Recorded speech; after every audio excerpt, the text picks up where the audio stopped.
कुलदीप जी, इसी पॉइंट को मैं और समझना चाह रही हूँ, क्योंकि 7 लाख तक पे छूट है।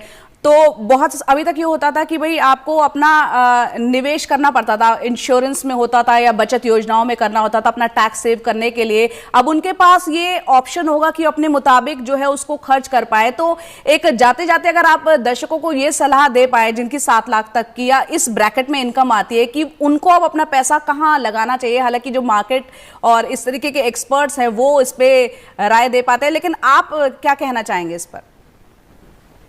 देखिए, ये बात आपने बड़ी अच्छी कही कि ये नौकरी पेशा वाले जितने भी हैं उनका ये एक रुझान होता है कि जो आखिरी वाला क्वार्टर होता है तो वो अपनी सारी टैक्स सेविंग करते हैं, इन चीजों में पैसा लगाते हैं ताकि वो टैक्स का बचत कर सकें। हाँ। तो ये इंसेंटिव उनके लिए खत्म हो गया। हम्म। लेकिन उनको ये नहीं भूलना चाहिए कि सरकार ने उतना पैसा उनकी जेब में डाल दिया है, जितना वो टैक्स बचाते उतना टैक्स तो उनको पहले ही दे दिया। तो उनको अपने फाइनेंशियल प्लानर से कंसल्ट करना चाहिए और उनको अपने इंश्योरेंस, अपने जो जो बाकी की जो उनकी अपनी फाइनेंशियल की रिक्वायरमेंट है, जो अपना कितना रिस्क कवर करना है, उसमें टैक्स को निर्णय को उनको बीच में नहीं लेके आना चाहिए। यानी कि आपको अपनी इन्वेस्टमेंट सिर्फ टैक्स की वजह से ही नहीं करनी चाहिए, उनको दूसरी वजह से भी अपने निवेश करने चाहिए।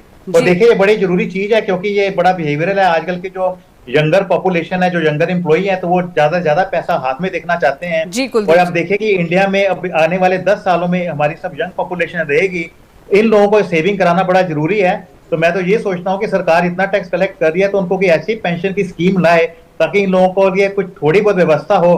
कहीं ऐसा ना हो कि 30 साल के बाद हमारे यहाँ पे इतने ये यंग लोग जब रिटायर होंगे या जब उनको पैसे की जरूरत होगी, उनके लिए कोई सोशल सिक्योरिटी की चीज ऐसी चीज कोई नहीं रहेगी, क्योंकि वो लोग अपना पैसा बचाने में बिल्कुल विश्वास नहीं। तो यहाँ पर आपने सरकार को भी एक राय दे दी और जनता भी अब आपकी इस चर्चा को सुन के काफी कुछ तक समझ पाई होगी, बेसिक चीजें जरूर समझ गई होगी। लेकिन इतनी भी राय जरूर रहेगी कि अगर आपके जो फाइनेंशियल एक्सपर्ट है, सीए है, उनसे सलाह मशवरा जरूर करें और उसके बाद नई या पुरानी कर व्यवस्था जो आपके लिए फायदेमंद आपको लगे उसका चुनाव करें। बहुत बहुत शुक्रिया आप दोनों का हमसे जुड़ने के लिए।